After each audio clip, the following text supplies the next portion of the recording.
The issue is exponential in nature. And the catalyst is not what most people believe. It's not the real estate boom, and it's not people from California. Nor is it geotagging, the internet, photographers, van lifers, or outdoor brands advertising. Whatever. It's not anything in particular. It's everything and everybody. Empirical evidence now shows that all demographics, most of which do not necessarily intermingle with each other, online or in real life, all of these demographics are getting outside and exploring the newly prescribed modern movement of get outside and explore. The U.S. Forest Service is now in the process of prescribing mandatory permitting in some of our nearby wilderness areas. It all boils down to the question of stewardship. When we come back, Forest Service officials give us the lowdown.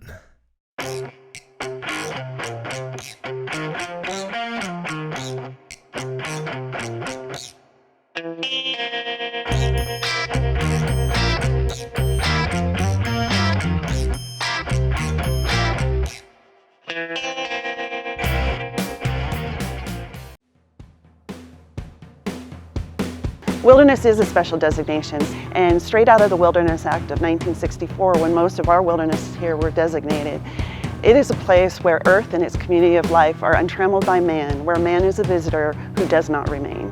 And we take that seriously. That is part of our mandate, and we want to save these wilderness or keep them for future generations to enjoy just as we do today.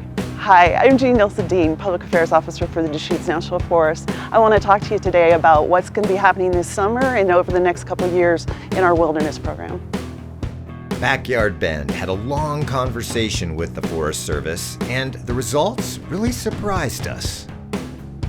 So part of the reason that we're taking this approach is over the last 5 years, we've seen tremendous increase in use of some of the most popular trails, 500 to 300% increase.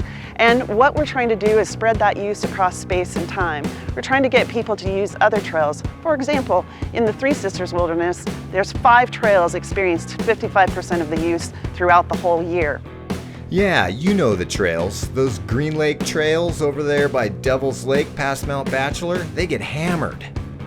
We really want to see other use on the additional 31 trails that access the Three Sisters Wilderness. That's right, 31 other ways to enter the Three Sisters Wilderness area. And you know what? It's the little things that you would think are totally harmless that are actually blowing out the spot. What we were seeing with this increased use is we were seeing, congested trails, people spreading out, creating a lot of resource damage just along the trails, impacting campsites. We were having to take out tons of garbage, human waste, dog poop. It's just with that use, we were also not seeing the kind of stewardship we'd like to see. Boundary poaching with vehicles, motorized or otherwise, unpermitted professional use from guides, tour companies, and content creators, illegal campsites, poop and more poop, dog and human, leave no trace. All of these things may seem really small on an individual level, but you gotta remember, with this get outside, outdoors movement, these problems are exponentially and mathematically exploding. So now I'd like to introduce our Public Affairs Specialist for the Deschutes National Forest, Cassidy Kern.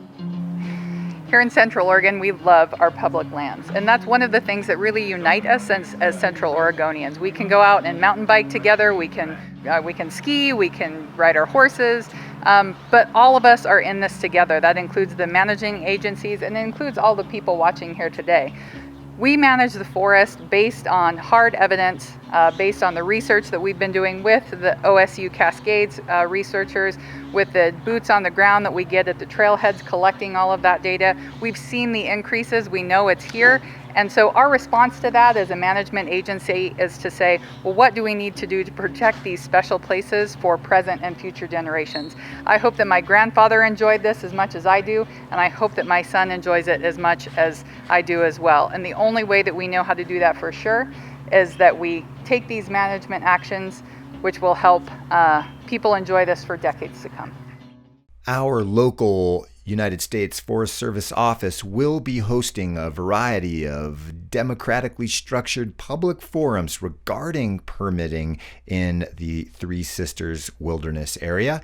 So reach out to that office for times, places, and dates.